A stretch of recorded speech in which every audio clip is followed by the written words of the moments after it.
go away. Okay, it's up to you. All right, thank you so much. All right, everybody, thank you all for joining us this evening. We're really happy to have you all join us for our Southwest Community Policing Council today for our October meeting. Our topic this month is to continue raising awareness regarding domestic violence in the Southwest. My name is Teresa Garcia, and I am the chair for the Southwest CPC. It is now 6:01, and I would like to call this meeting to order. And with that being said, I would like to take time to do a quick roll call. I know a couple of our CPC members are having a little trouble logging on with the new link, so we will be mindful of that. But for those of you that are on our meeting, we'll do a roll call really quickly. Wanda Harrison is not here today. Andrea Lester Young. Secretary Robbie Vigil. I see you. Joseph Kulaski, David Reza. Here. Chris Cedillo. Here. Awesome, thank you all for being here today. And I do see a chat, Pete Silva is in attendee link as well. If we can promote him to panelist, please. All right, so now moving forward to address some housekeeping items. As you all know, this is a webinar, and so please comment and interact with us through our Q&A section or the chat. We will keep an eye out on that during this session. Our recorded meetings are also uploaded on our website, so I'm going to go ahead and put that link in the chat for you all. If that may be beneficial for you, or if you would like to share this as well, please do so. And let's see. So moving forward, I would like to approve the agenda for this evening. Kelly, if you would please share the agenda, that would be fantastic, as you did earlier. Okay.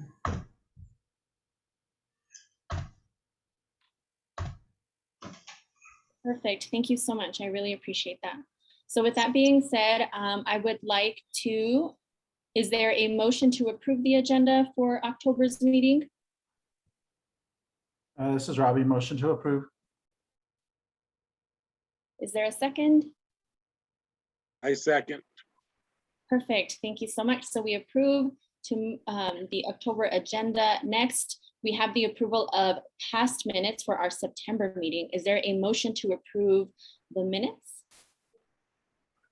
I approve. Perfect. Is there a second? I'll second. All right, perfect. So we approve the prior minutes. All right, so now we can definitely get started with our meeting. We have our Southwest Area Commander Timothy Espinosa. Thank you for being here tonight and giving us some updates. Hello, everybody. Can you hear me? Yes, you're good to go. Forgive me for my appearance. I'm getting ready to watch my son's fall ball game, so I didn't want to miss out, but I gotta be there for my kiddo as well. So I won't take up too much of your time. Thank you for letting me speak on behalf of the Southwest Area Command. We did recently have our bid change at the end of August. So we had about a 50% turnover as far as officers and supervisors. So there'll be some new faces around the community, both officer and supervisor wise. So we have a lot of stuff going on. We're in full-blown balloon fiesta mode right now. A lot of resources are being used to focus on that area. Fortunately for us, we didn't get a lot of our people pulled to assist with that. We had pulled from other resources to make sure that that was taken care of, which is a good thing for the Southwest. We have a lot of operations going for the Coors and Iliff area. I met with the Vista Magnifica Neighborhood Association recently. There's some concerns about some of the stuff being, not stuff, but some of the issues of concern are being kind of pushed out of the hotel motel area into some of the residential areas in that area because of the amount of presence that we're having, which is a good and a bad thing. We don't want to displace, but it does show that we are having a presence in the area that is of concern for the Southwest Area Command. Things are going well with the new bid. We are still short-staffed. We're still trying to get as many officers as we can into the area command.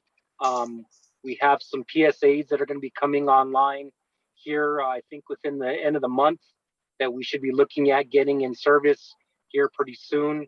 There's several people in the academy that are going to be coming out here in the not too distant future. So as far as crime goes, I know that the big thing for the city is homicides and gun violence. I can proudly say that the Southwest Area Command this year, up to this point of the calendar year, compared to the last 2 years, up until this point, we're actually the only area command that's in the negative for gun violence and homicides compared to the last 2 years. That's a testament, I believe, to the hard work of the officers, and not just in the Southwest Area Command, but all the specialized units that have been helping us target our areas of concern. Hopefully we could keep that trend going into the future. As always, please get a hold of me if there's anything that I could assist with. And I think tonight's topic is something that is shouldn't be just a monthly awareness. I think it's something that our community needs to be aware of 24/7, 365 when it comes to domestic violence issues. I know that our panelists are very well versed in their the subject that we're on here. I know that Claudia Medina and her connections with Mexican national community that we have is moving forward in trying to bridge that gap between our law enforcement and our city resources with our immigrant population that we have, and hopefully we can make some positive strides in that direction. So if you have any questions or concerns on something outside of the topic, please get a hold of me offline. I think that's probably best. That way we could keep the time for this meeting focused on the topic at hand. Thank you all very much. Thank you so much, Commander Espinosa, for being here with us and taking the time. And also I wanted to say thank you as well for being a part of the steering committee that Claudia Medina does lead here in the Southwest, shedding some light for IPD in the Southwest. Thank you so much and enjoy your son's game. All right, perfect. So next up, we have Elaine Maestas. She works with ACLU here of New Mexico she is the police accountability strategist. Thank you so much for taking the time to attend our meeting this evening. Yeah, thank you so much. And I'm sorry for the background noise. My dogs just decided to fight as soon as it was my turn. So sorry about that. So my name is Elaine Maestas, and I am the police accountability strategist with the ACLU of New Mexico. I'm an advocate for police reform and a member of the APD Forward Coalition. Previous to my work at the ACLU, I worked as a supervisor in client services in home health care. So just a disclaimer, I'm speaking as an impacted individual tonight on behalf of myself and why I'm doing the work that I'm doing. You know, I never thought in a million years that I would be here today doing the work that I'm doing. I was brought to this work through a very real tragedy. In 2019, my little sister was in the middle of a mental health crisis, and our family had called for help. And it led with that call ultimately led to my 4'11" foot tall sister being shot 21 times by the responding deputies. So that day has really forever changed my life. Not only did I lose my sister, but I lost my sister violently and needlessly and preventably is what's really hard. So I encountered so many things that I knew needed to change with policing. It was really a huge wake-up call that if this could happen to me and my family, to my sister, that it can happen again, and it does happen, and it continues to happen. You know, I have to live the rest of my life without my sister. So how do I prevent another family from going through what I'm going through? This is really why I'm here today. You know, police reform can come off as anti-police, but I can tell you that it's far from anti-police. The reforms that we push for really do benefit everyone involved, and this includes the officers. You know, I have had an officer tell me once that, like, they should not be responding to mental health calls. And I don't think that it takes a rocket scientist to know that. So, we are really setting our law enforcers up for failure when we send them to these kind of calls and risking the lives of our loved ones, like my sisters. Just an example of how police reform does benefit everyone involved. Another example would be the body-worn camera mandate. My family heavily advocated for that following Alicia's death, and that really does benefit everybody involved. So I guess the biggest message that I want to share tonight is that police reform is needed and that it's good. This includes the DOJ consent decree that APD is in. At the end of the day, we all want to go home. Like, we all want our loved ones to go home. And we should be doing everything in our power to implement life-saving reforms that truly do set our law enforcers up for success and with a solid foundation. So this is why I do the work that I do. And thank you all for making the time for me. Thank you all. Thank you so much for coming on and explaining what you do. And we really look forward to the work that you're going to be doing. And please consider us in future if you need any support. We would love to work with you and continue working with you. And I really appreciate what you said about, earlier with reform, that it is not negative, it is positive when we come together as a community to really make those changes together so we can prevent things like that happened to your sister. Our condolences go out to you. And thank you so much for being here with us tonight. And hopefully you can stay for the meeting if you would like to participate with our conversation that we're gonna have here in just a few seconds. All right. Now we're moving on to our main topic, which is an important topic in the Southwest. The Southwest Area Command has the highest number of domestic violence cases in Albuquerque. And so we really want to shed light on that and how organizations within our community are really supporting survivors of domestic violence and really raising awareness on how we can prevent domestic violence in our communities. And so each panelist, Claudia Medina, who is leading the steering committee here for the Southwest, and Marta Pereira will also be presenting. She works for Enlace Comunitario. Each one will be presenting about 15 to 20 minutes, and then we'll have a Q&A session where we can ask questions and have a discussion on domestic violence. And so with that being said, thank you so much, Claudia, for being here with us and really talking about your work and what you do for the community here in the Southwest. Thank you, Terry, for inviting me. Kelly, you asked me if I could control directly the PowerPoint or if you would do it. If you give me co-host capabilities, I could do the Okay, you should have co-host capabilities. Okay, thank you so much. So You're I'm welcome. going to share my screen.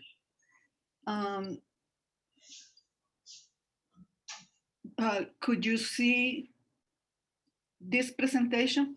No problem. Okay, excellent. So I'm gonna start this by,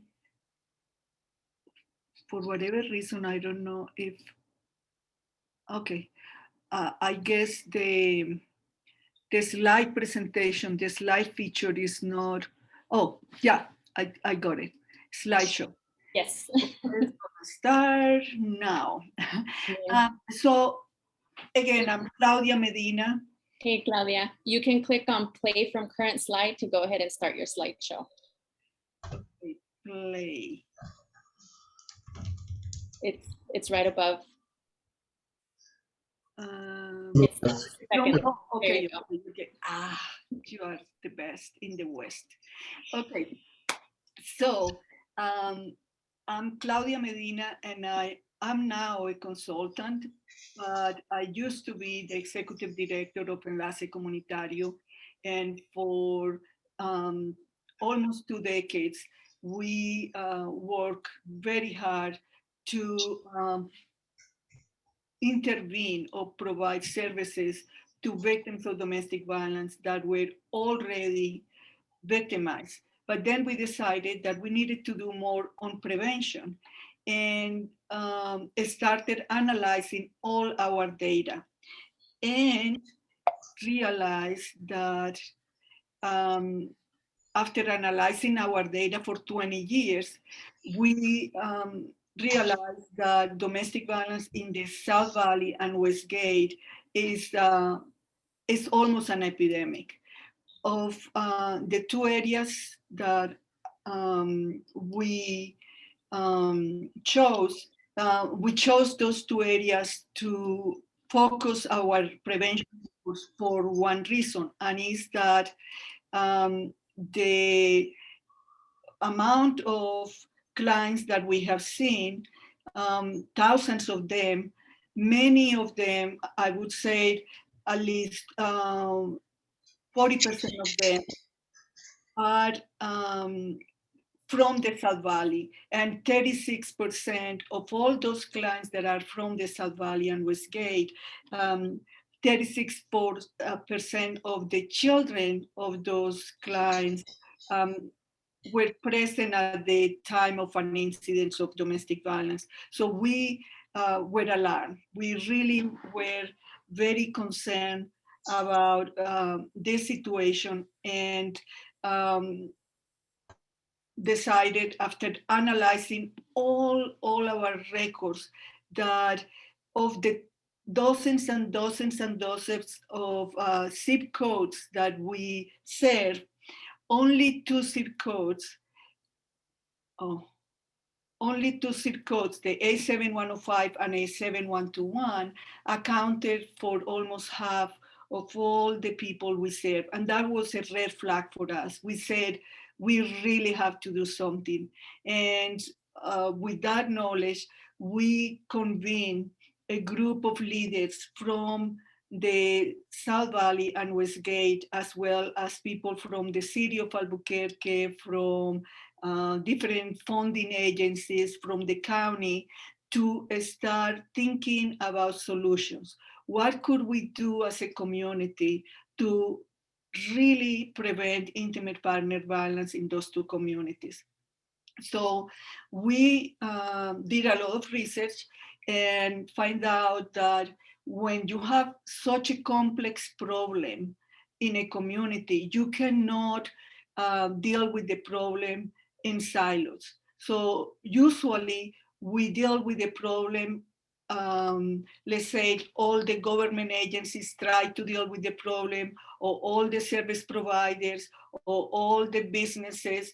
But when it's a complex problem, you have to put all the sectors together. You really have to do what we call collective impact, which is a process by which the different sectors of a community create a common agenda, decide to tackle the problem head on as a collective, no more in silos. So we created, through this collective impact, we decided to call all these community leaders from different sectors and created what we call working groups. And those working groups are from these different sectors: childcare services and parents, behavioral health, regular healthcare,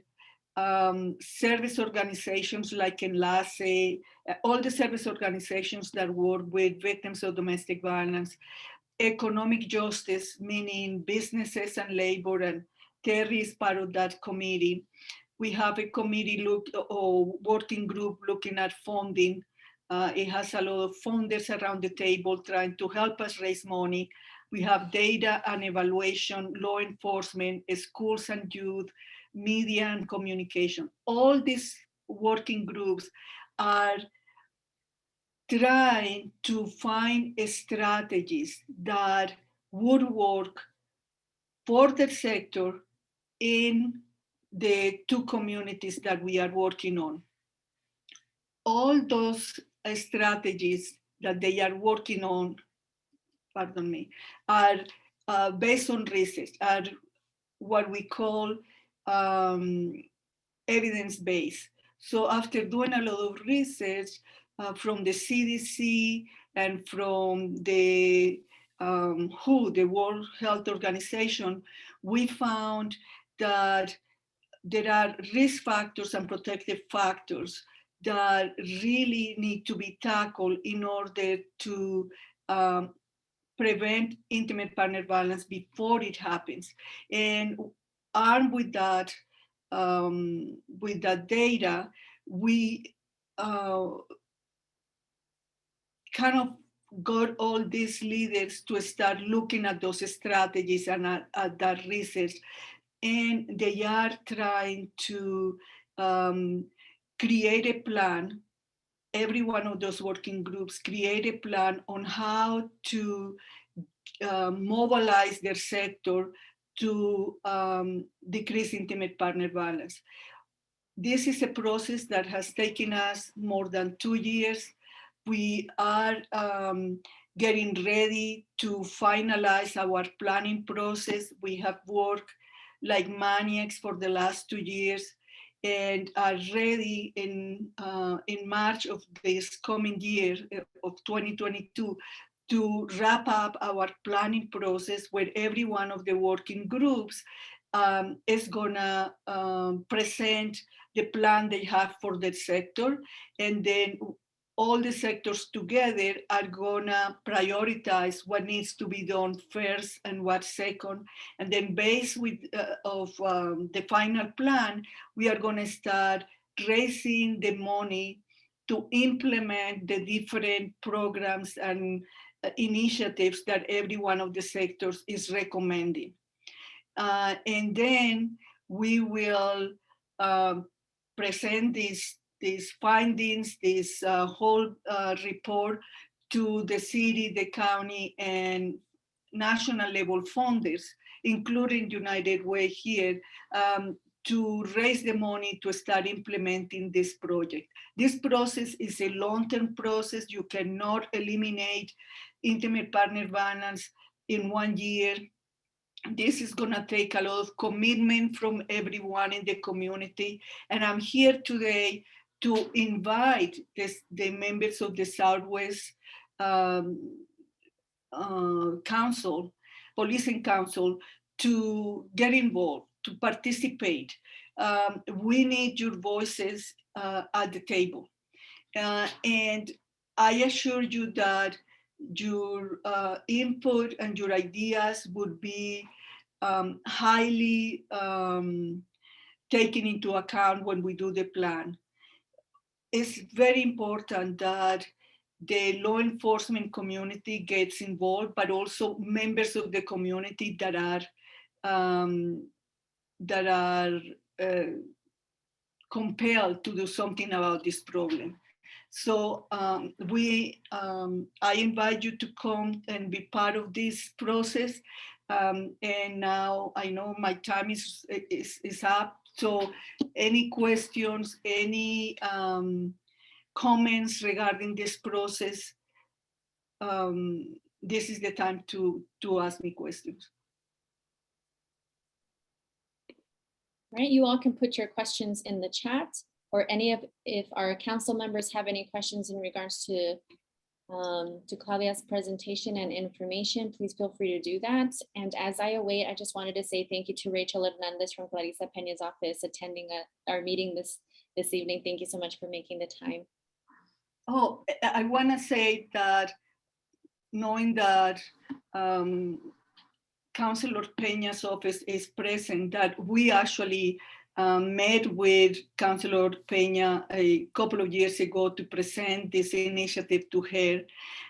We have had very good support and response from the city of Albuquerque, the Domestic Violence Mayor's Task Force, the task force that was created by the mayor, embraced this process and recommended to the city to support the process. So now the city is providing funding during the planning process, and 3 city councilors are also providing funding. Cynthia Borrego, Lan Sena, and Isaac Benton. So I hope that Councilor Peña also can contribute with this process. I'll be very happy to sit down with her and remind her of what we are doing. This is my contact information in case that you have ideas or wanna join the process. I really appreciate your time, and I hope that you join and start working to decrease intimate partner violence in the community. Thank you so much, Claudia, for bringing awareness to what is currently happening in the Southwest and recognizing that it is an epidemic. Like the rates in the Southwest are extremely high, and that says something that we really do need to pay attention to that. Just like Commander Espinosa stated, you know, this is something that we should be talking about every month. It is Domestic Violence Awareness Month for October, but it is a discussion that needs to be continued and ongoing on a daily basis to really start that prevention, where before it's been taboo, right? Like people were not allowed to talk about it. It's a topic that people don't really like to talk about, but it exists. And it is something that we definitely need to continue raising awareness for. If you can remain on, we will have a little panel discussion right after Marta's time. And if you all have any questions, please feel free to place them in the chat. We will definitely address them. So next up, we have Marta Pereira. She's the Deputy Director of Client Services with Enlace Comunitario. It's a domestic violence organization providing resources for survivors and their families, especially the immigrant Latinx community. So we thank you so much for being here with us today.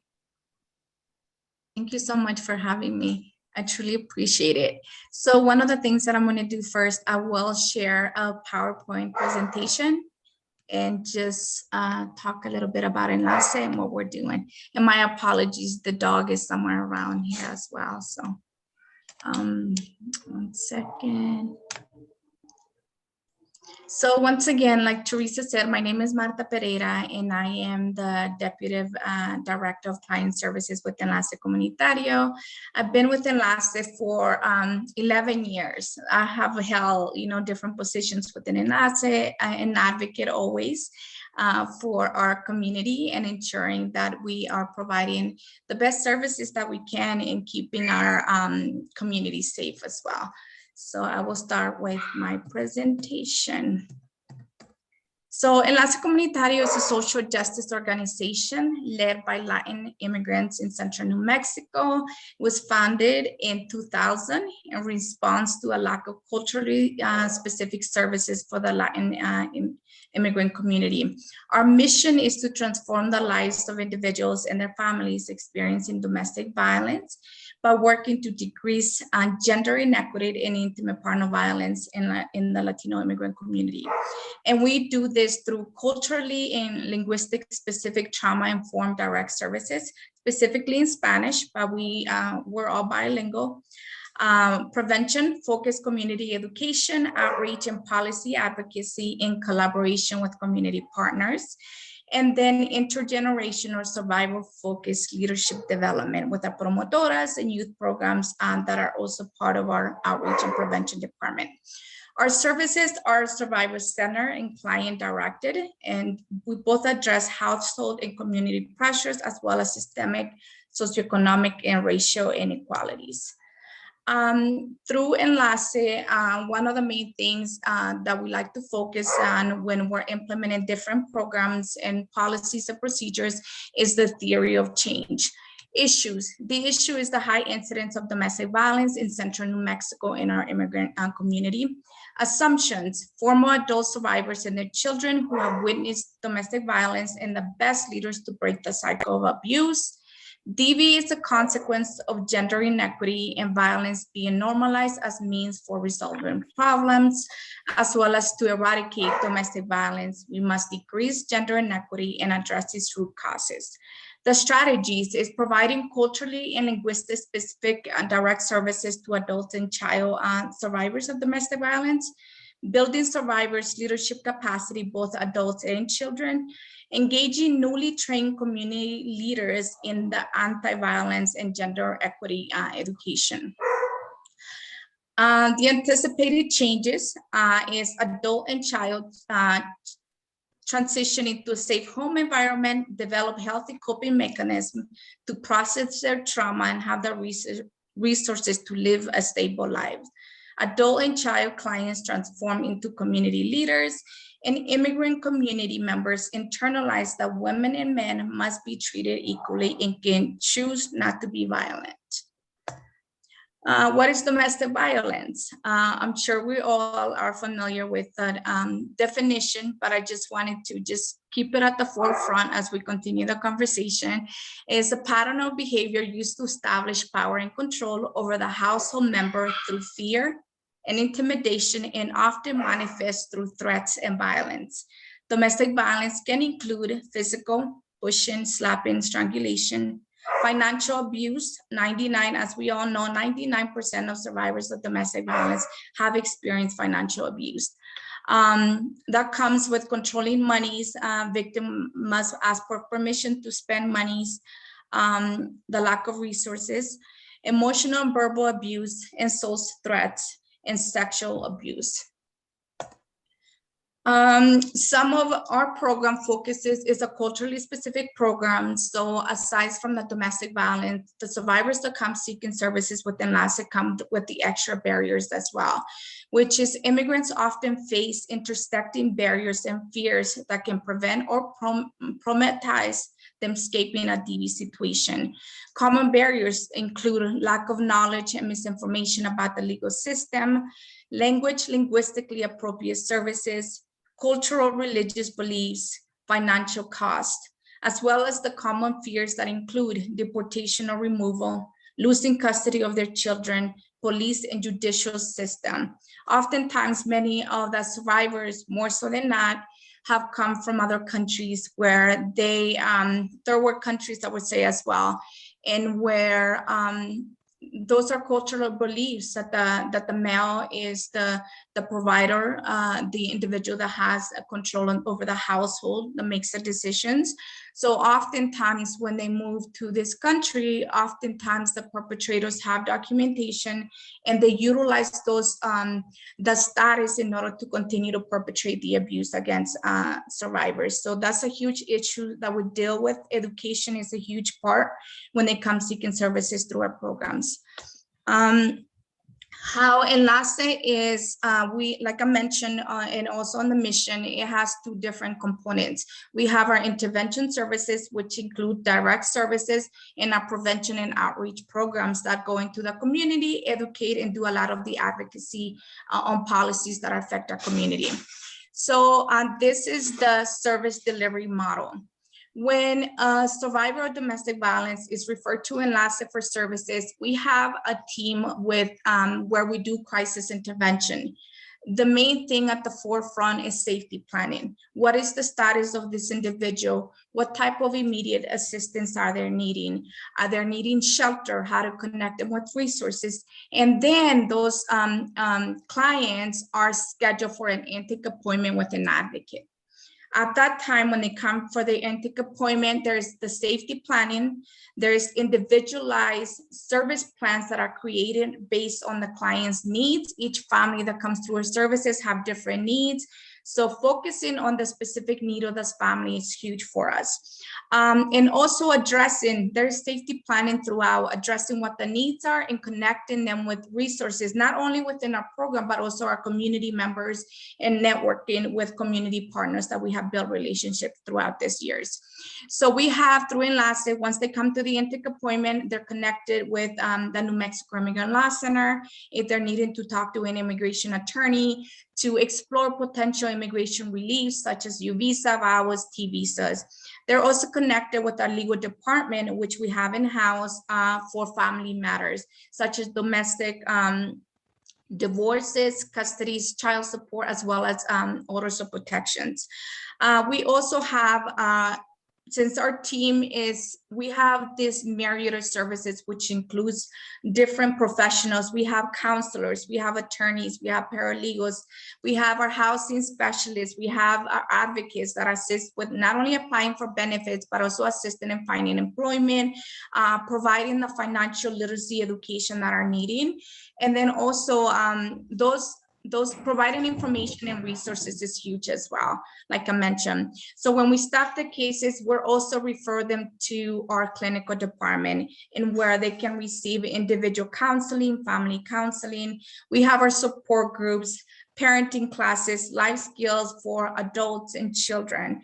And then once they have gone through our intervention and receive the immediate needs that they are seeking once they flee an abusive relationship, and or they may still be in the household but want to connect to resources and know what's out there, they're also more than welcome to. We support anybody that comes through our agency seeking any type of services.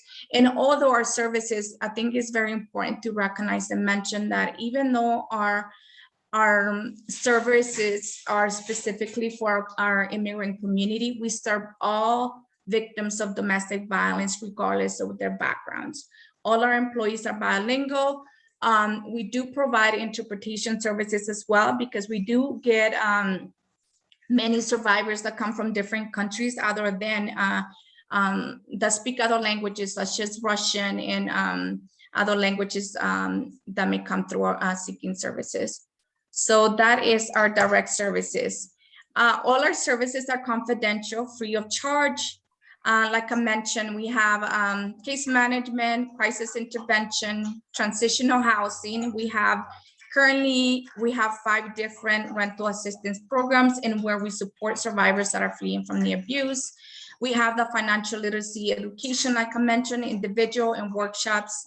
We have family counseling, legal advocacy representation, community engagement and prevention education, as well as referrals to diverse and other community organizations. One of the things that is very important, and I'm sure you guys have been hearing this and have heard this before, the importance of providing the emotional support to survivors when it comes seeking services, not only through Enlace, but any other services across the state, across the country. We know that DV is traumatic, and people in any stage of an abusive relationship should be able to depend on others for support as they process the complex emotions and navigate next steps. You can provide emotional support by acknowledging their situation, that their situation is difficult and scary, and that it's brave of them to regain that control. Not judging their decisions and refusing to criticize or guilt them over a choice they made. We recognize that many of the victims, it's a cycle. They tend to leave those relationships from 7 to 9 times during the course until they finally decide to leave. Remember that you cannot rescue them, and that decisions about their lives are up to them to make. They are the experts on their own situations, and we're just there to help them and support them navigate through these complex systems. Not speaking poorly of the abusive partner, we recognize that this individual have children with the abusers, have had a relationship with them, so there's still the love that comes with it. So respecting those boundaries and just showing them that they're in a safe space, and just providing that support that they're needing. Safety planning, and safety planning looks differently for anybody that walks through our doors. It could be safety planning about emotional, financial, physical, immigration. We do a lot of the one-on-one individual immigration planning as well. If something were to happen, who can the children stay with? What family members, what type of support do they have that they can receive support in case of an emergency? So that's huge. And continuing to be supportive if they do end a relationship and are understandably lonely and upset. And if return to their abusive partner, respecting those decisions as well, and providing them with resources and safety planning, and letting them know that regardless of what they decide to do, that we're always there to support them when they're ready to move from the situation. Those are our intervention services. So I just want to touch a little bit on our prevention services. And if there's any questions after, by all means, we can answer them. Our prevention department has 6 different programs. It's our Promotoras program, Voces Unidas, Promotoras de Desarrollo Infantil, Youth Leaders Program, Prevention Classes, and the Practicas Project Collective Impact that Claudia mentioned, and where we were able to started initiating the conversations on how to support our communities and members of the South Valley, as well as the International District. So I wanted to touch a little bit on the programs, just what they're about, and then we'll move on to that. So our Promotoras program. So Enlace Comunitario trains DV survivors, former clients, as community health educators, promotoras. Promotoras work to prevent DV and child abuse through presentations in Spanish.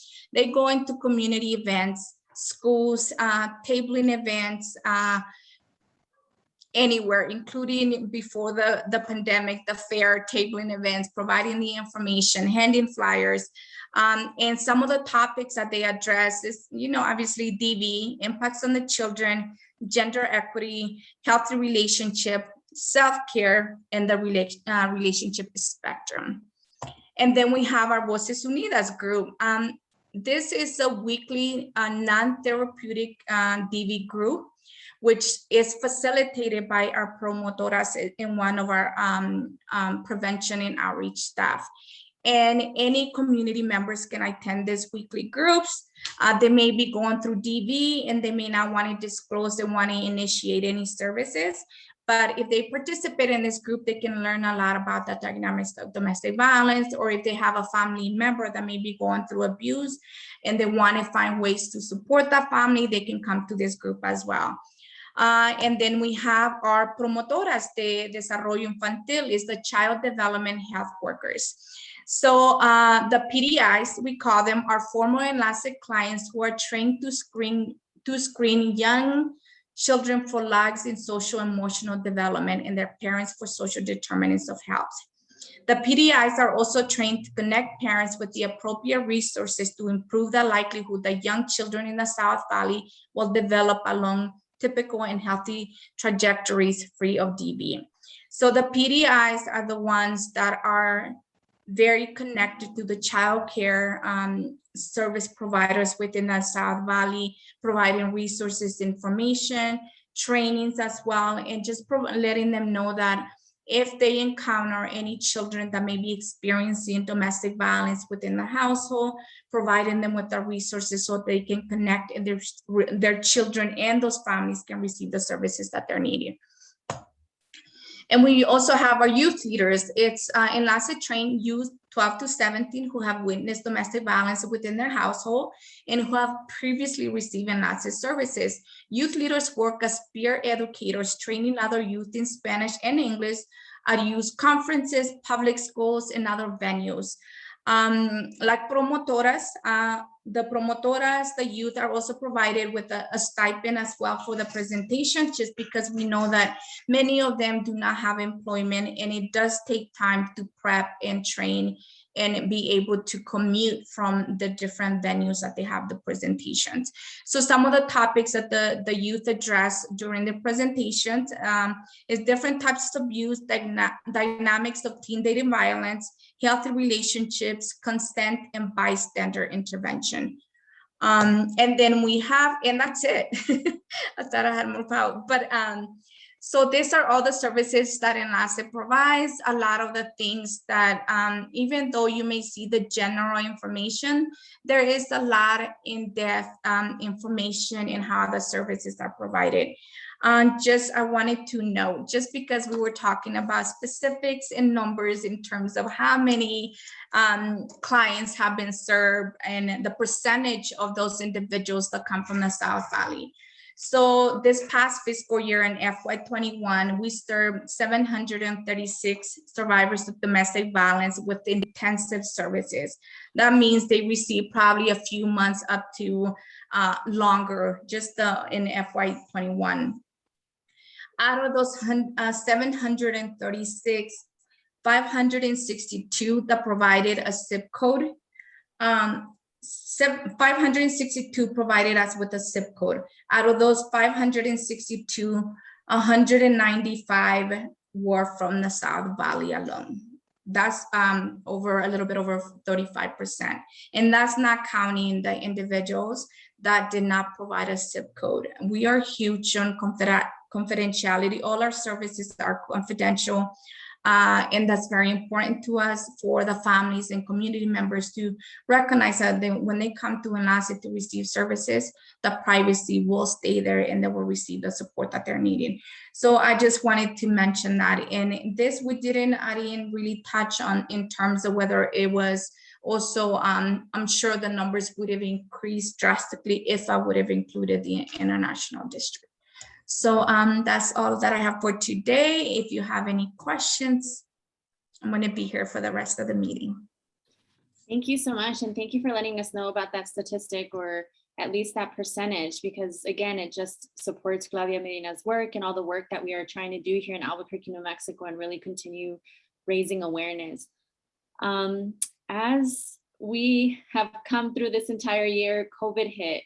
In your opinion, do you believe that the cases of domestic violence have gone up, and has the violence also gone up? Have the offenses against the victim been more violent?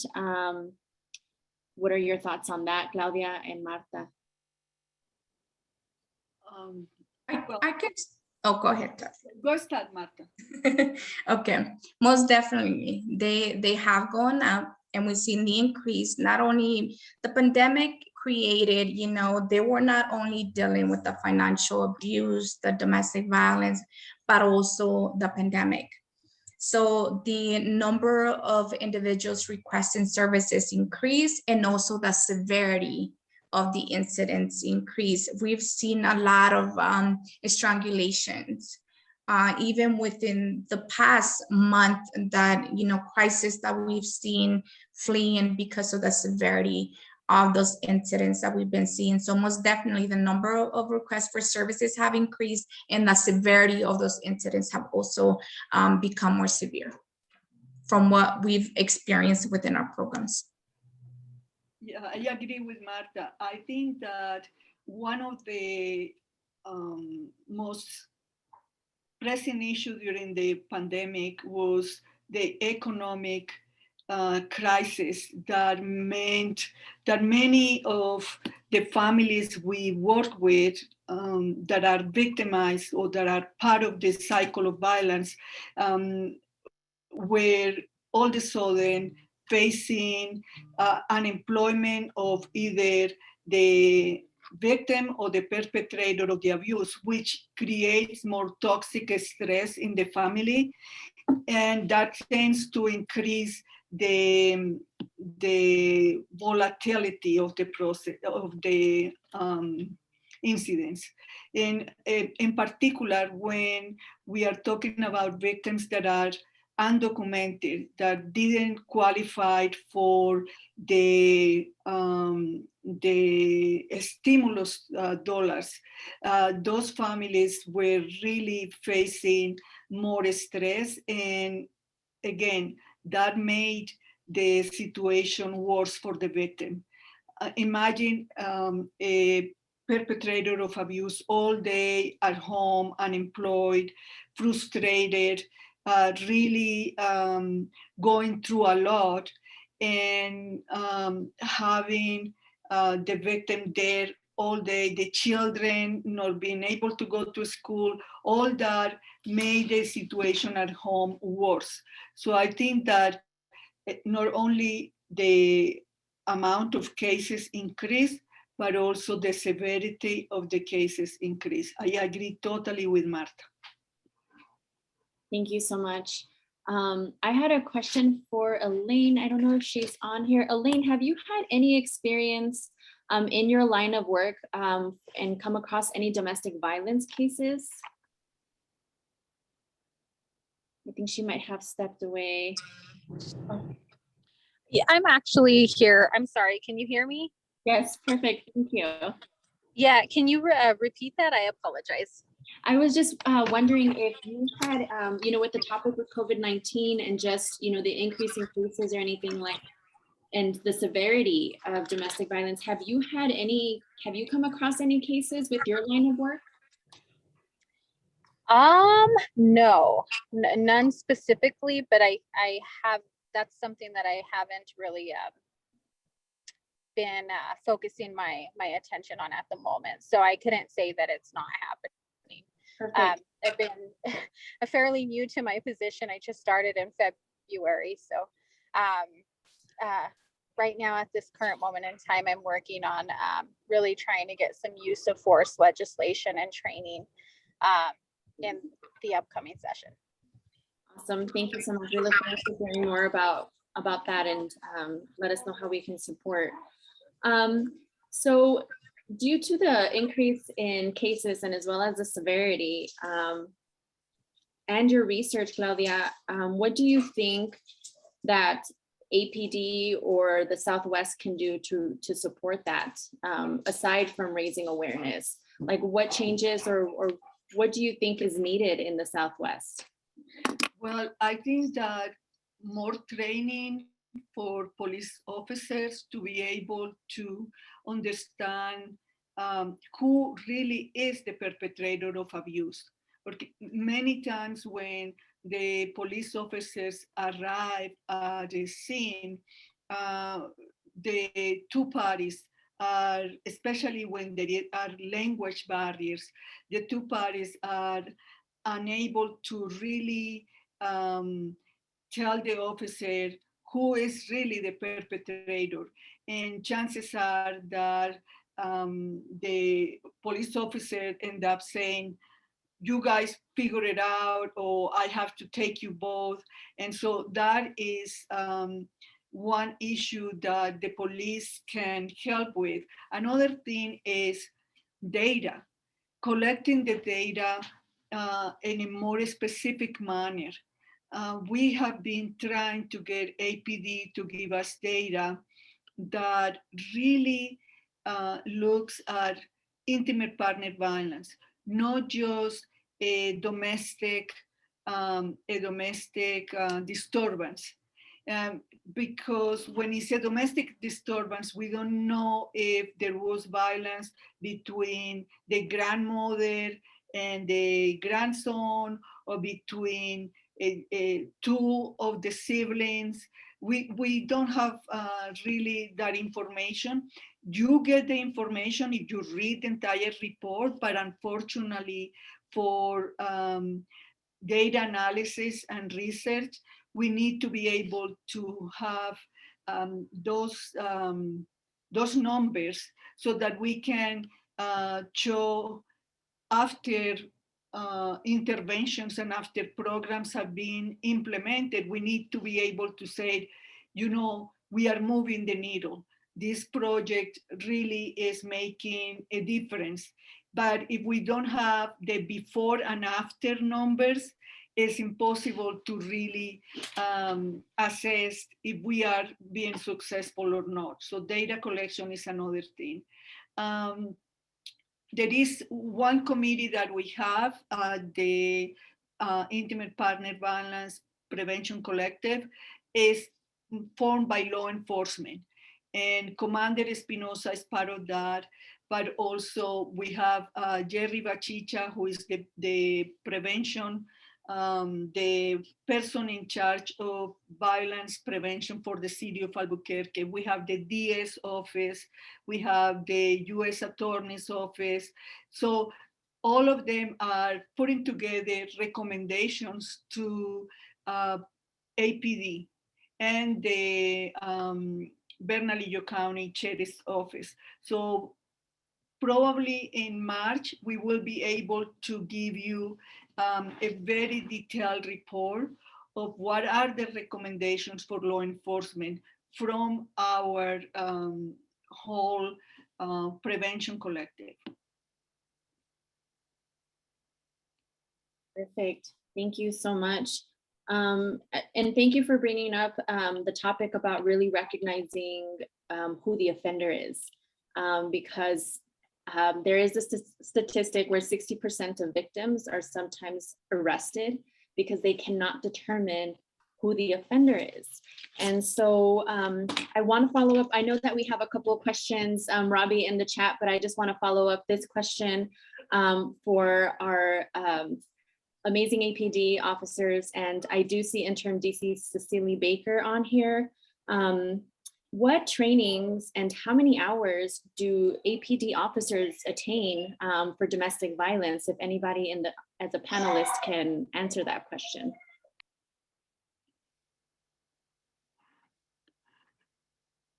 This is interim Cecily Barker, and I can take that question. We do receive biannual training in reference to domestic violence. We used to have the domestic violence stalking team, which also provided that training, but now our impact team handles that training. So it is provided to officers. We do have officers who worked on the Mayor's Task Force for Domestic Violence who also provide that training, but that is training that we provide to our officers and that we also encourage the officers to receive as well.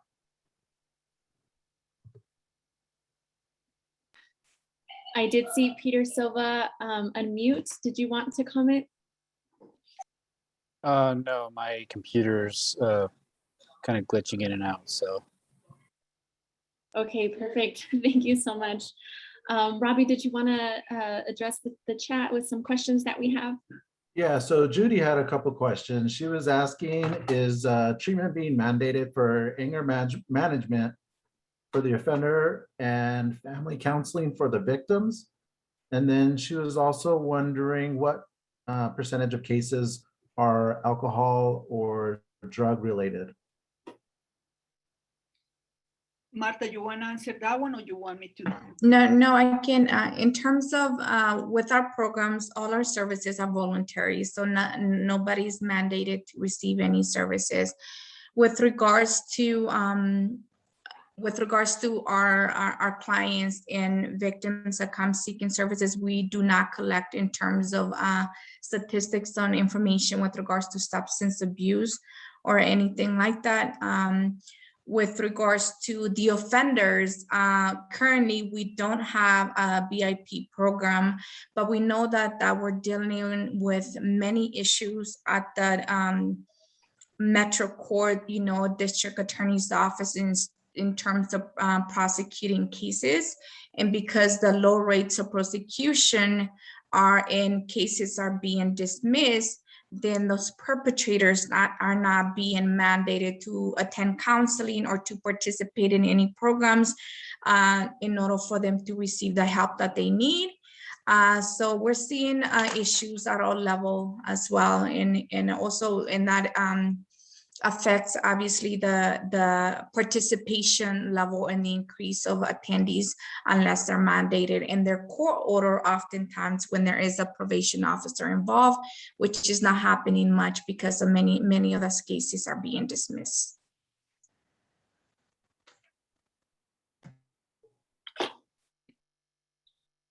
Did that answer your question? I know one from. I think so. They haven't followed up with any other questions, so that might have. And there's a question about, I'm not sure if you answered the question, but what percentage of cases are alcohol and or drug related? If you would like to address that, I do have some thoughts behind that, but I'll let you all answer that question. I don't have any statistic about that, but I know that alcohol or substance abuse is one of the risk factors for intimate partner violence. And that is from, again, the CDC, from research at the national and international level by the World Health Organization and the CDC. I don't know, again, since I'm not keeping statistics, I think that Terry, you probably would know more about those numbers than I do. Yeah, and like I mentioned with us, we don't collect that information, but we do see that there are survivors that turn to substance abuse and alcoholism in order to deal with the trauma they experience. And oftentimes the perpetrators are the one also making them do those. So when they leave, they're having to seek services and connect with services that are able to support them as they start the healing from the trauma. So it depends at what level in terms of whether it's alcohol and substance abuse on the perpetrator level when they perpetrate the abuse, or the effects that it has on the victims that are being abused. So there's layers to that, but we don't collect, like I said, that statistics and or information. I wanted to chime in real quick. Judy, if maybe this could help answer your question as well. Speaking from personal experience, it doesn't matter what your charge was at the end of the day when you go see your probation officer, whoever it is. It's up to the probation officer to ultimately give you the mandate to go and see, and it doesn't have to come from the court. The probation officer can make you go to a parenting class, substance abuse class, anger management class, even though your crime had nothing to do with any one of those three. I mean, that was true at least 3 years ago, so I'm pretty sure it's probably the same now. Oh, and I had a question. Sure. Let me just add on to this. And so I work for the New Mexico Coalition Against Domestic Violence. And so I do not have that percentage about drug and alcohol use. But I will say that it depends, right? Not every survivor drinks alcohol, and that's the reason why they were abused. So, or, was using drugs and then, or after their abuse started using drugs. So we do not want to create that narrative, but sometimes violence happens because of the elevated alcohol or things like that. And so we do want to be aware of that. And I would also like to add that there are programs here in the state of New Mexico and in Albuquerque where we do have battering intervention programs. And so that support offenders. And it's a 52-week course, and it's up to the judge whether they would like to issue that, or sometimes they do anger management for the first time around. Unfortunately, as Claudia stated earlier, survivors do go back 7 to 9 times. And so it is really trying to offer that support. And thank you to the APD officers that do go out to these calls and support survivors. And I will turn it over to you, David. You said that you had a question. I do. I was just thinking, because I was wondering, I mean, it's a beautiful program that you guys are doing, well, both organizations, and what you do for the community, especially here in the South Valley. Quería preguntarles que cómo buscan sus clientes, like how you find your clients, because I know a couple of people who have gone through some trauma and didn't know, or didn't, because they're not necessarily involved in the outreach community, so to speak, right? Or the places that you look for them. One of them being very near and dear to me. And so anyhow, I'm just wondering, what's your outreach like? How do you find people? So one of the things, because our services are voluntary, they call and engage in services. We get referrals from so many different programs. We get district attorney's office, community partners. Like I said, we have our prevention and outreach team that goes into schools, fairs, tabling events. So we're very well connected. So, and sometimes, we even see children as adults that receive services with Enlace when they first started 21 years ago.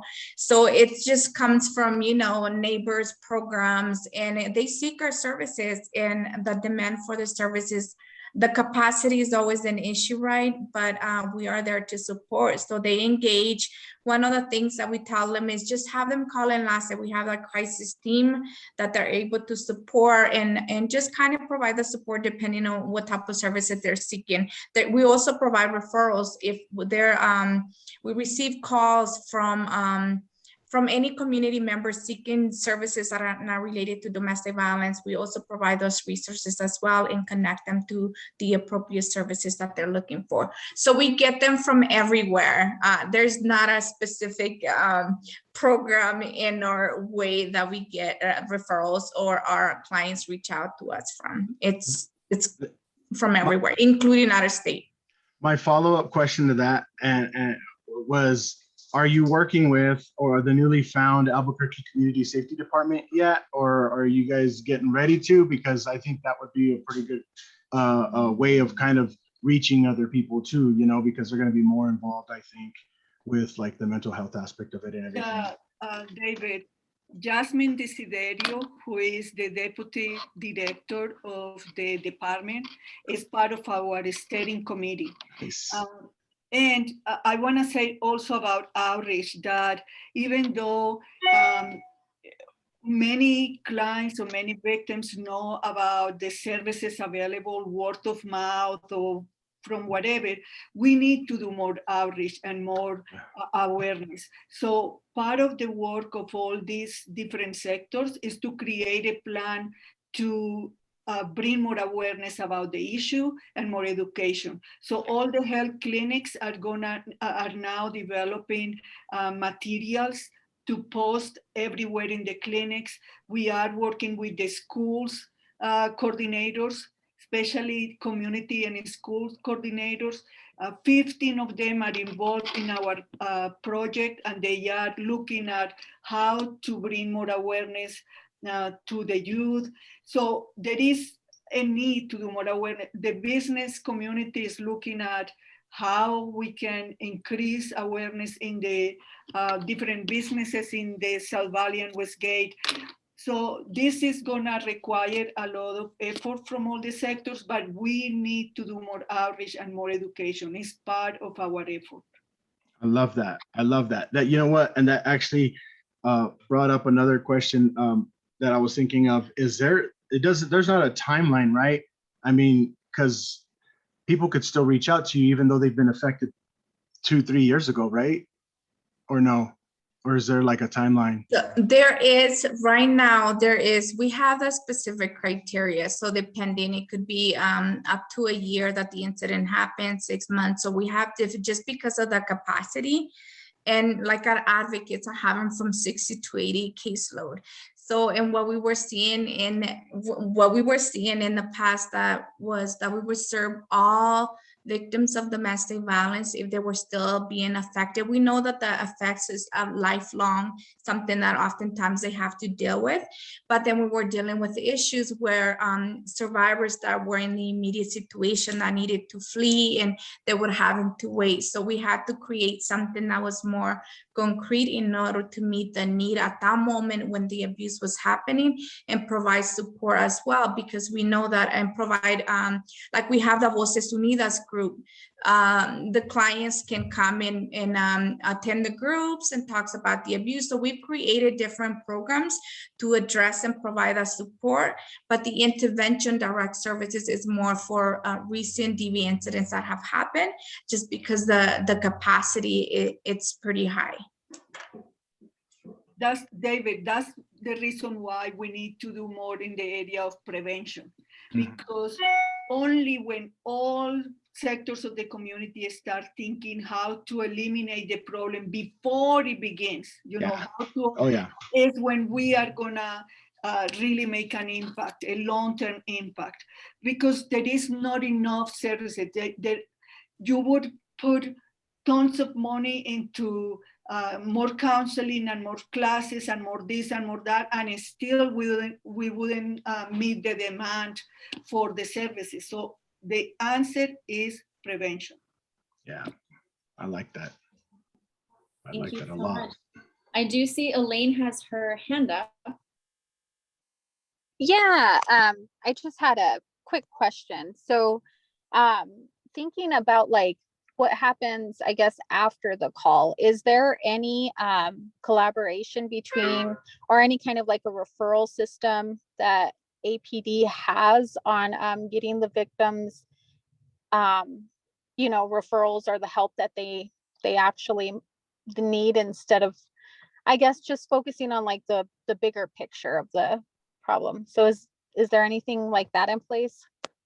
So correct me if I'm wrong, but I believe that I think APD, when they go out to a call, that there's a new restraining order packet that has information from local organizations. That is the last that I believe that I've heard. I think it was maybe last year. It does have like DVRC's information. It should have Enlaces. And it does have like the crisis call and information for like the second judicial court system. Is that correct? That is correct. So everyone, the police officers have this package of information available to them, but also there are victim advocates. At least there are 2 victim advocates paid by APD that are trying to reach out to the victim the day after to see if the person went to the appropriate services.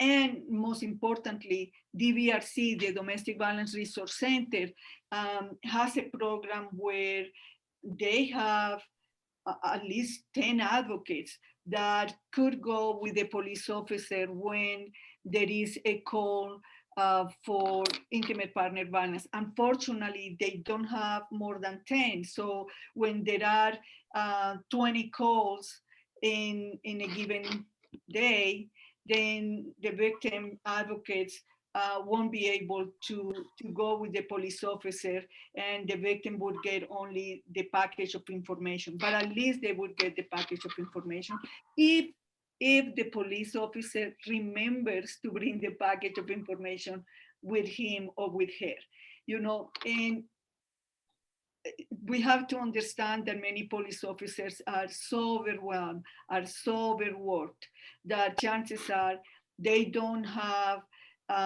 the time or the mind at that moment to bring the package with them. So more needs to be done to have more information and more education, but there are very good efforts in terms of providing victim assistance to many of the victims. Thank you so much. I did see a question earlier about domestic violence, and I believe the percentage, if it happens more with women or it happens more than men, the statistics are that 1 in 4 and 1 in 4 for women and 1 in 3. And I actually do have a percentage. So in New Mexico, 31.6% of women and 33.3% of men have experienced domestic violence perpetrated by an intimate partner in their lifetime. So that's pretty high.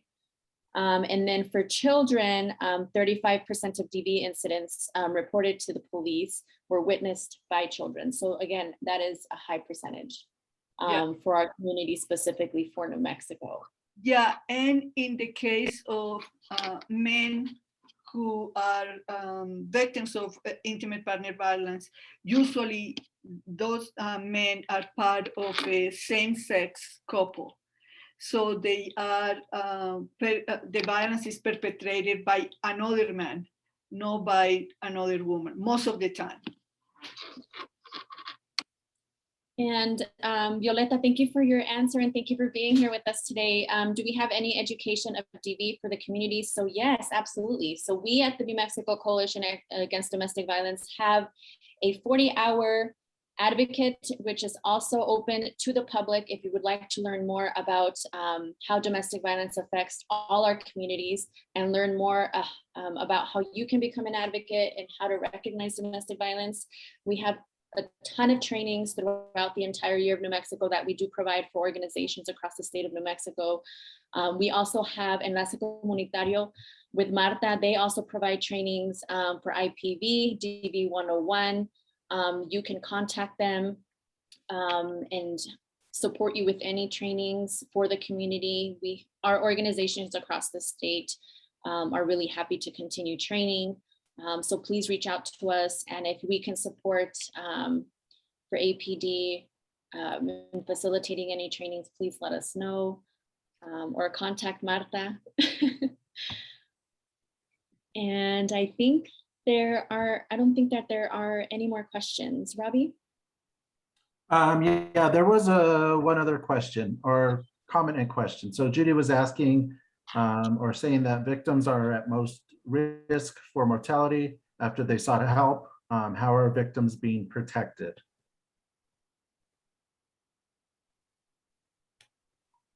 I it's hard to tell because there's no way that one individual thing, can protect something from preventing something from happening. But we do a lot of, like I mentioned throughout the presentation, a lot of safety planning, and it all depends on where the family is at. Each family comes from they just fled the incident the night before. Some of them have fled a while ago and they're more stable. So we provide for, right now we have the housing programs. If they flee, we find the resources, we help them find a house for them to be safe with their kiddos. We also been helping with motel vouchers, because now with the real estate market, it's taking longer to find apartments and places in order for them to be housed. So we've been really working hard in obtaining and seeking monies that are providing this emergency support right now. So we are providing them motel vouchers, safety planning, and it all, like I said, it all depends on the family and where they feel safe the most is, because we're just there as a resource and support them. We assist with orders of protections if that's what they choose to do, call the police, report the incident. So there's different ways that we help them and provide options so they can make informed decisions. But preventing something, that's kind of hard just because we don't know when something's going to happen, but we do provide the resources and are there to support them in any way that we can. One thing that could take care of that is a massive media campaign. Mass media really educating the whole population about intimate partner violence, but also about the attitudes and the social norms that allow intimate partner violence to happen in the first place. This is going back to prevention, but if we had really massive education, more victims could recognize the red flags before the incident happens and could look for help and leave the relationship on time before it becomes at a level that is too toxic, that the victim is at risk of losing her life.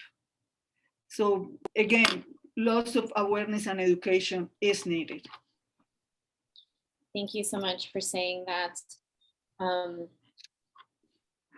Where I will definitely say that just really trying to do that prevention and raising awareness has been something that has taken a very long time, and it will possibly take a long time, but it's really trying to change the narrative, as you stated. And also, I think that we're just so used to victim shaming as well. Like, why didn't she just leave? As we all know, it takes 7 to 9 times to leave, because there's a lot of things that the survivor needs to consider before leaving, which a lot of people don't recognize: financial, children, housing, health, work. I mean, there's so many things. And so it's really changing the narrative, not to ask, why didn't she just leave, or he or they, but ask, why do they abuse them? Or, really have that accountability. But it will definitely take a lot of advocating and, prevention, and really talking about it within our communities to really start raising awareness and making those changes. We do have one question. What kind of education in DV is out there for youth? I know, Marta, you spoke about a little bit about what you all do at your organization for our youth. Yes, so we have our youth leaders program. So they go into the schools and talk about teen dating violence, domestic violence, and healthy relationships. So if somebody is interested, just call Enlace and we'll connect them to our prevention outreach department, and where the youth leaders can provide a presentation, training, or any information that may be needed out of school or any other events. So we do provide that as well. Awesome, thank you. All right, well, it is 7:20. One more question, as I have both of you, Claudia and Marta, on. It is Domestic Violence Awareness Month. So do you all have any events or anything happening this month in light of DV Awareness Month? I don't, Marta. We do. We have many events going around, so you can visit our website, but I just wanted you to mention a couple of them. So right now, if you go into our website, www.enlacenm.org, we are having a bid and win in our online action, which is started September the 29th, will go on into October 8th. We have the second event, that's Cookies for a Cause, which is October 16. So Rude Boy Cookies is located on 1916 Central Avenue. So they're going to donate some of the profits. If you go there between 2 and 5 p.m., they will donate to Enlace. We also have the Burgers for Benefits, which will be happening October 21st all day. And that's the Fuddruckers on Pan American. So if you go there and support it, some of the proceeds will go to Enlace. And then we also have a Facebook Live with our Executive Director, Bonnie Escobar, which will be happening October 28th from 11 to 11:30. And then one more, this one is a good one too. Trunk or Treat with Enlace, which will be happening October 29th. From 3 to 6 p.m. So if you know any families, we're gonna have cars there full of goodies, art supplies, things like that for community members that wanna stop by from 3 to 6 p.m. And it's Trunk or Treat with Enlace. So I can send, it's on our newsletter, we can share that as well. So you can keep those dates, but you can always visit our website and we have all the events as well. Thank you so much. Yes, if you can please share so we can also support you on our Facebook page for the Southwest CPC. I do want to put a plug in there as well. We are working with Enlace Comunitario and our local DV programs. We do have 2 proclamations here with Counselor Clarissa Peña and also Commissioner O'Malley. So those will be read. So please keep an eye out on our social media as well, where we will be honoring our domestic violence programs and survivors across Albuquerque. So please, if you can attend and support, we would love that. Any more questions before we move on or comments? Okay, perfect. So as we move forward towards our agenda, thank you so much, Marta, and thank you so much, Claudia, for being here and taking the time to answer questions and really educating our community. I really appreciate your time. Thank you all for paying attention to us. Thank you. Thank you so much. Please contact us if you have any other questions or need anything, resources and information, and we're here to help any way that we can. Thank you. Appreciate it. Bye. Thank you all so much. All right, so we have the amazing Nichole Rogers. She is here to let us know about block parties that are happening in Albuquerque and how we can come together. So thank you, Nichole, for coming on and taking some time. Yes, thank you so much for having me. Hello, everybody. My name is Nichole Rogers, and I work at the City of Albuquerque's Diversity, Equity, and Inclusion Office as the African American Community and Business Liaison. And I'm here to talk to you today about our it really is a crime reduction strategy that really just gets at the core of why people commit crimes, like poverty, lack of resources, all types of things, social determinants really of health that are facing our communities.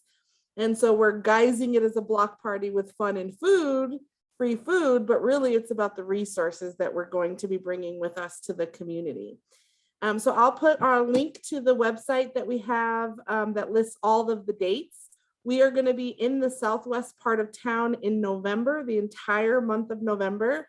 We'll have things going on at Westgate Community Center. We have Tower. We have a bunch of different ones that we're looking at in your area to dispatch resources specifically to what we're seeing in the data that your community needs.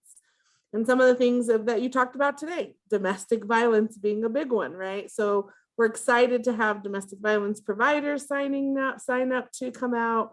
We have drug and alcohol prevention. We have emergency rental assistance.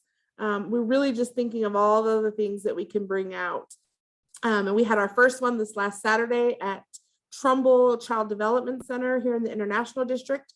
October, we're in the International District. Callie was there handing out some flyers and telling people about the community policing councils to try to get more participation. And it really was a beautiful time at the park. The community was excited that we were there. I mean, I was overwhelmed at how many kids we had out there. There were like 30 kids running around doing all the different activities that Parks and Recs. And one of the moms said, I don't feel safe coming to this park. And when I saw you all here, you know, all the kids came out because they felt safe because people were in the park. So it really had a bigger impact than we thought. And so I'm excited this Saturday we'll be at Mesa Verde Park. But really, we're also looking for people who offer resources, just like the resources you just heard about. You know, people who can actually plug our community members directly into resources. And so we're holding our table, you know, people who sign up for tables to that. We want you to be able to actually help people with resources and opportunities to change, really to take back their community. That's what the theme was in Trumbull, was how do we take back our community? And, you know, the city, we have a lot of resources, and so do our community organizations. So it's really also a cross collaboration between city departments that don't necessarily come out to the community in this way.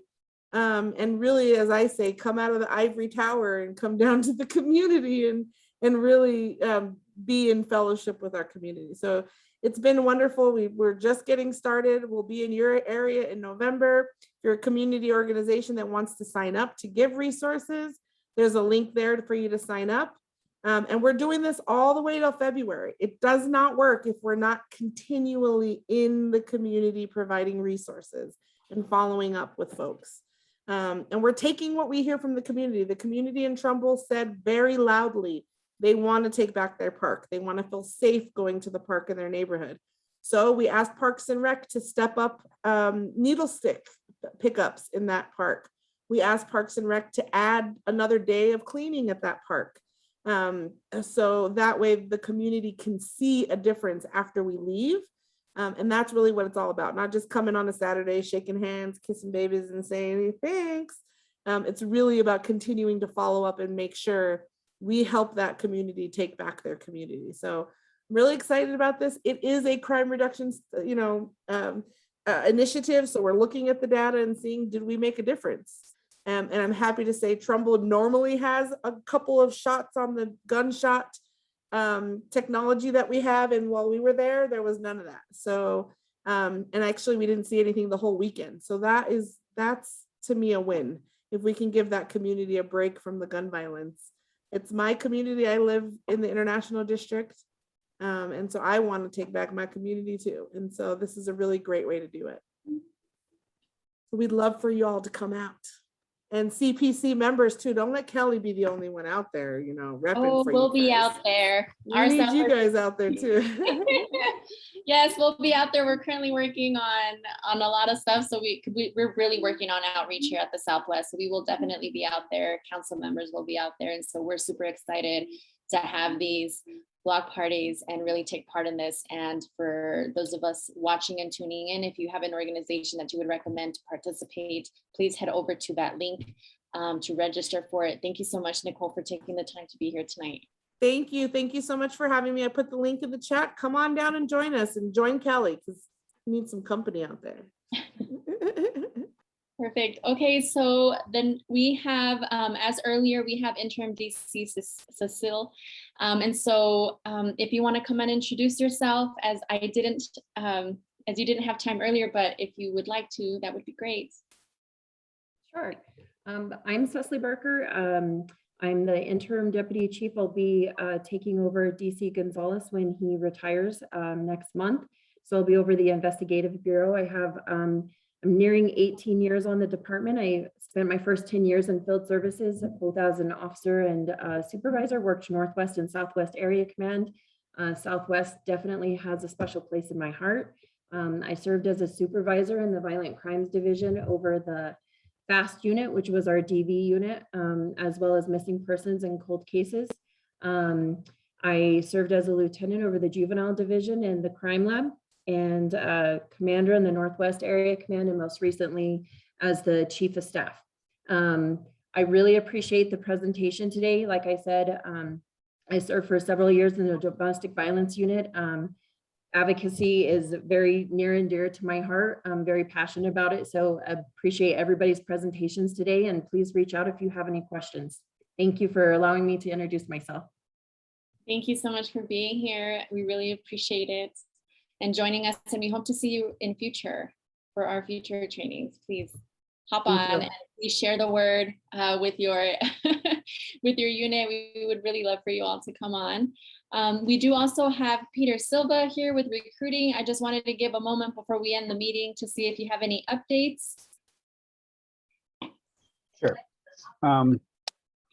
So we are currently still closing out the final days to get into the December Academy. And where that stands is we have 39 applicants that are past chief selection, so they only have 2 more steps in the process before they can be seated. We have 35 files in the background process, and that number should grow next week. We're going to have one last final testing. So, you know, we were wanting to have 70 seated, but you know, I have to be a realist. It doesn't look like we're going to hit that, but we're going to do everything we can to get as close to as we possibly can. So for the rest of the year, we're starting to build our laterals. We've got 10 that are going to be testing the next month, and we have 5 in the background process, and that's pretty standard. We don't see a lot of lateral transfer movement in the state right now. Currently, we have 47 that will be graduating this month. I think on the 22nd, we lost one just recently. The cadet had some issues and he was let go. So we're down to 47, and they will be graduating really soon. Right now, those cadets are actually helping with Balloon Fiesta, and a lot of different departments have dedicated manpower to Balloon Fiesta. And so we're all doing our part to help out where we can in the area commands. And I think that's about all I have right now. We're still, you know, again, police service aids, it's a big push right now to build that police service aid academy. So if you know anybody 18 or older that wants to be a police service aide, remember it's important to understand that a police service aides do not have to be a U.S. citizen. As long as they have a work permit, we can get them hired. And you know, I've known many people that have got their citizenship and become police officers. So we want to encourage that and do what we can to get them in. Thank you so much for that update, and please let us know how we can support you and share any information on our Southwest CPC page. Thank you again for being here. All right, it is 7:32 p.m. We're a little bit over, but that's okay. Thank you all so much for joining us this evening on learning a little bit more about domestic violence and how to address it in our community, especially in the Southwest. And I appreciate everybody who took the time to speak, and our council members. Thank you all for being here. If there is nothing else, I think that we can adjourn the meeting. Good evening, everyone, and thank you for this excellent meeting tonight. Good seeing everybody. Have a good night. Bye. Thanks for joining us. See you guys later.